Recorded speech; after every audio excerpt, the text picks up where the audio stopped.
right, ladies and gentlemen, we're going to take a look at lesson 3.5, and that means we're going to try and show that lines are parallel. So we're going to have some of these converses that we took a look at today, and use those to prove that lines are parallel. So converse. The converse of an if-then statement is the statement formed by switching the hypothesis and the conclusion. So instead of being an if-then, it's kind of like a then-if. Alright, so let's take a look at how we can use this converse. So write the converse of an if-then statement. If two segments are congruent, then the two segments have the same length. A, we want to write the converse, and B, we want to decide whether the converse is true. So this is what we were doing in class together today. So the converse of that, we're still going to start with if, but then we're going to state the conclusion. So the two segments have the same length. So we're going to say if two segments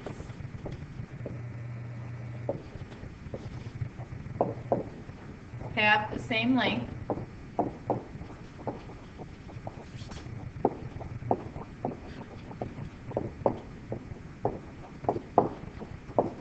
we then write our then, and we're going to go take a look at the hypothesis. Two segments are congruent. So if two segments have the same length, then the two segments are congruent.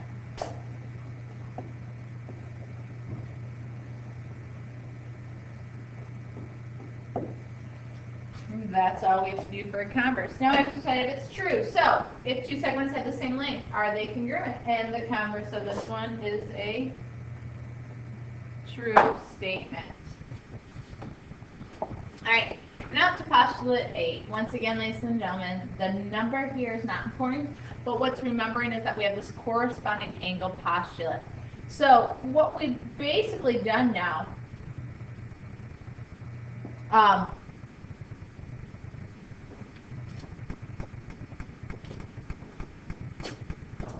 so ladies and gentlemen, as I'm looking at this, I see that we don't even need postulate 8 because we already did that. So look what we can do. Delete the page. Isn't that nice when we can do that? Alright, so now we're going to take a look at the checkpoint. So we want to write the converse of the true statement and then decide whether the converse is true. So I'll do number 1 with you. If two angles have the same measure, this is our hypothesis. Then the two angles are congruent.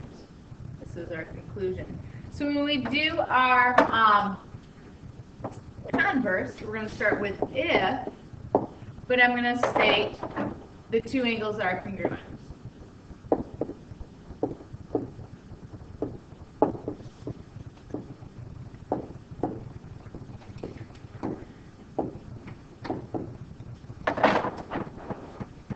We then put in our then,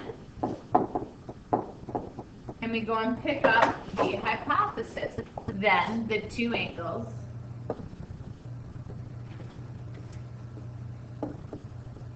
have the same measure.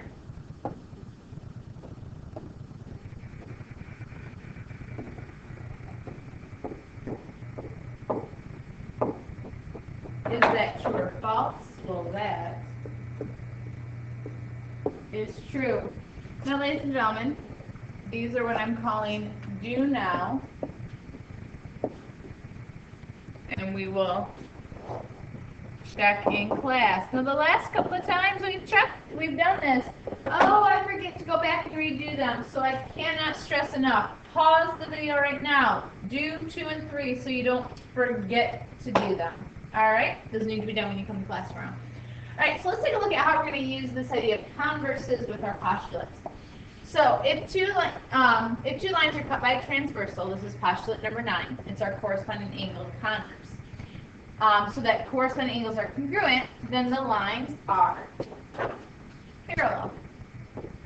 Notice it's very similar to that postulate 8 I just had flashed on the screen a little while ago, except for the fact that I don't know that I have parallel lines. R and S don't have triangles on them. We don't know that they're parallel. What I do know now is that I have corresponding angles that are congruent. So from that, If I know the angles are congruent, then the lines are parallel. So we've got this kind of what I call if and only if parallel lines give congruent angles, then congruent angles give parallel lines. So how can we use that? Use the information provided to determine if line BD is parallel to line EG. So if we look at the first picture, we have angle 110 degree angle, we have 110 degree angle. Because both of the 110 degree angles are obviously congruent to each other, and they are corresponding and congruent, then that means by the corresponding angles converse, line BB is parallel to line EG.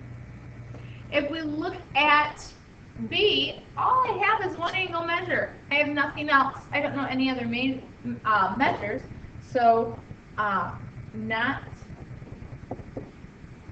enough information is given to conclude anything. All right, when we look at this, I've got 100 degrees,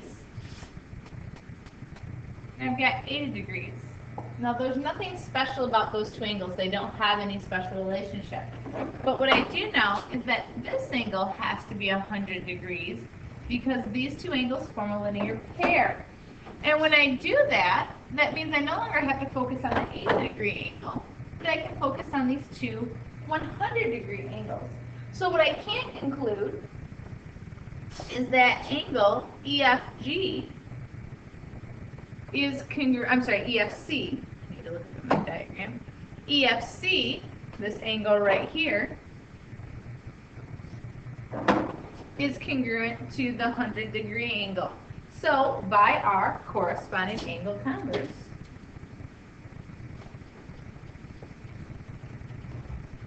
the two lines are parallel. All right. Is there enough information to conclude that my lines are parallel? Well, I'm focusing in on line RT and line XZ. Let's make sure we highlight the angles we're talking about, or the lines we're talking about. The angles then are 85 degrees each. They're corresponding. So yes, I can conclude they're parallel because the corresponding angles are equal. If we take a look here, all I'm given are angle measures up here. I'm not giving anything on this second line. And so when there's nothing given on this second line, I don't know anything. When I know no angles, then there's not enough information given. All right. Now if we look at what we know here, if this is perpendicular, if this is perpendicular, then that means all of our angles are perpendicular. If this angle here is perpendicular, that means this is perpendicular. I want RT to be parallel to XZ, and so when we look here, we've got corresponding angles that are both 90 degree angles, so that they are congruent. So we could say yes. All right, alternate interior angle converse is this very similar, but now if I know my alternate interior angles are congruent, then I can prove that the lines are parallel.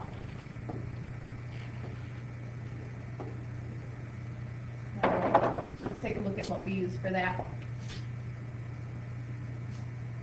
Theorem 3.9 gives us alternate exterior angle converse. So it's the same idea that if I have all, two lines that are cut by a transversal, and I have these alternate exterior angles being congruent, then the lines are parallel. Pay close attention, guys, that none of our lines, line R and line S, there's no triangles telling us ahead of time that they're parallel. It's simply the angles that are given to us, and that's what allows us to conclude that they're parallel. All right, so now I need to identify parallel lines. Does the diagram give enough information to conclude that line M is parallel to line N? Now, once again, when I look at this, I need to have angle information given about line M, and I do. I have an angle here marked. And I need to have an angle given on line N, which is right here. So when I look at this, I can see that alternate interior angles are congruent. That's a little bit different from the wording you have in your note-taking guide. I think they say by theorem 3.8. I don't want you memorizing theorem numbers because that's different from textbook publisher to textbook publisher. What I want you to focus in on is the relationship between those two angles. What their relationship is that they're alternate interior angles. We know that they're congruent, and so now I can conclude that my lines are parallel. When I look at B, I said I need to have angles marked on both line M and N. When I look at line M, there's no angles marked there, which means no, I can't conclude anything because there's not enough information to prove that M is parallel to N. So, does the diagram give enough information to conclude that C is parallel to D? Now they did mark angles, and so I want you guys to look back and say, do they fall in one of our angle relationships? Do they fall into the corresponding angle relationship? Are they alternate interior? Or are they alternate exterior? If they fall into one of those three relationships, then yes, we can conclude it because we have an angle on C and we have an angle on D. So you need to think about that. That means I want you to do now, and we will check that in class. All right, same side interior angles, converse. I had to know we were going to have something to do with same side interior angles because that was our fourth relationship.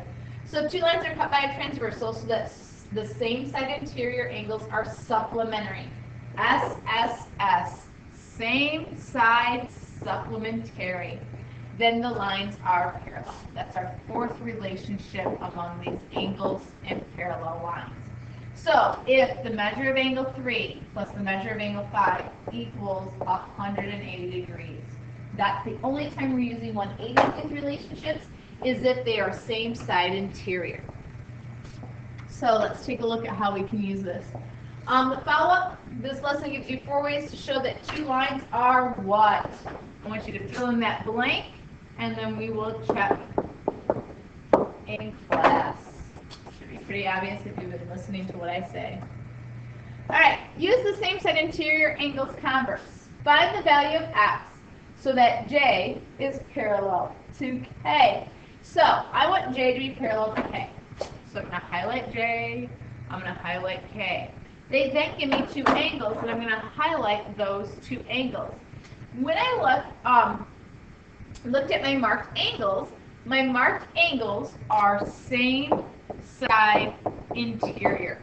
So if they're same side interior, then the angles marked have to be supplements.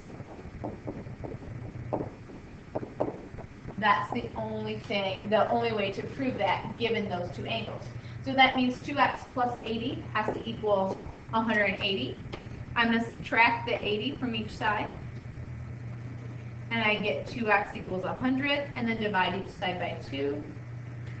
So x is equal to 50. If we check that, we have 2 times 50 would give me 100 degrees here. And if we look, 100 plus 80 does equal the 180 that I need for supplementary angles. All right, we have a checkpoint that we need to do here. If we look, ladies and gentlemen, we're trying to prove that B is parallel to W. Here is a same side interior, which means 70 plus 2x has to equal 180. Same side supplements. Think of that for all 3 parts. So I'm going to subtract 70 from each side. Divide by 2. I get x is equal to 55. I am going to leave these for you to do now. Number 9 and number 10, and then we will obviously check those in class. Enjoy, and I will see you tomorrow.